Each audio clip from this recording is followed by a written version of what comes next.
Hey Night Air listeners! I'm Lauren. I'm Molly. And I'm Casey. And we're all juniors currently taking AP Comp, which many students have a love-hate relationship with. In this class, we read a variety of books, which we have on a pyramid to rank for you today. This class is definitely a lot, but these are only ranked on our opinions. Shout out to Miss Joseph and Mr. Fruit. Keep doing what you guys are doing. Let's get into it! Alright, on the bottom of the pyramid, to start off, in our opinion, the worst book out of AP Comp, and in my opinion, one of the worst books I may have ever read, would be Catch-22. To start off, it is one of the most confusing books that might be on the planet, as there is no plot in order. It took me over 24 hours to read, and it was just so confusing, there was no point. I really didn't get a good grade on the essay either, which just put a damper on the whole thing. The book itself just had a lot going on. The characters, there's a lot to talk about. Just different things that didn't quite make sense. It got really graphic at moments too, which I thoroughly didn't enjoy. There was some good moments where it's like, oh yeah, but ultimately the chapters were just too long. We didn't need all the information, and it just, bad book, so. Okay, next on the pyramid, because it was a step up from Catch-22, but not great, would be Between the World and Me.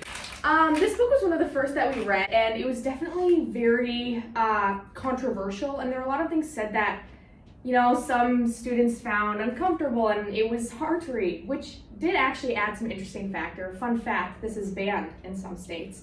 But yeah, for me, nothing special about it. Lots of rhetoric. Not one of the greats, in my opinion. Next up on the pyramid, we have A Small Place.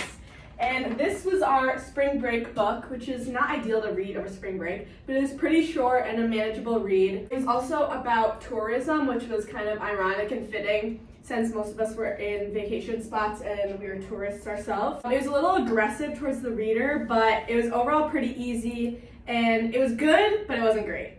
Next up on the pyramid, we have Blackboard by Richard Wright. So this book was pretty long, but we only read one half of it. And basically, it was the author, Richard Wright, telling us stories about his childhood and his upbringing. This book was very well written, but at times it just got very repetitive. There wasn't really a climax, in my opinion. However, I did love his writing style. So that is why it is at the place it is. Moving right along, third on the pyramid, we have In Cold Blood. In Cold Blood is in third because unlike all the other books we read, it is a murder mystery, which I feel like you don't get very often in high school. So that made it really interesting, and we actually quite enjoyed the storyline. However, the storyline did get a little long at times, and there was a few details that could have been cut out, kind of made it a bore to read at certain parts. Also, all of the murder and the interesting stuff happened within like the first few chapters.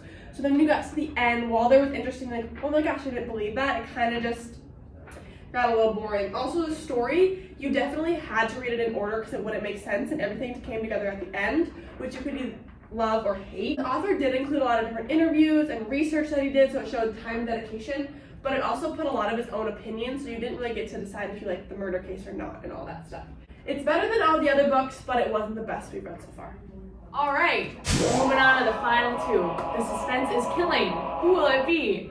Well, it is none other than, in my opinion, my favorite book, The Narrative of the Life of Frederick Douglass. I really liked this book. We read it over the summer, and I thought that it was such a great introduction into really what we're learning in this class. Lots of good ethos, pathos, and logos. It was such an important book for its time, and it was relatively short too. So it was very easy to read, and he provided many good arguments. Very persuasive, very interesting, very easy to read, which is why it is second on the pyramid.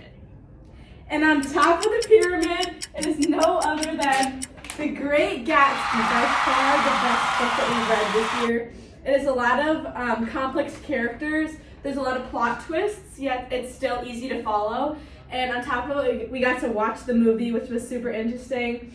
I think it was overall just the most exciting book to read. There was a lot of like rhetoric mixed into it, but it didn't even feel like it was like a required school book. It was just super fascinating and overall the best one. So here's our completed pyramid of all the AP Comp books we've read so far. We really recommend this class, and it's full of a lot of exciting books. Definitely better than people make it out to be. So, yeah, thanks see you for next time. watching!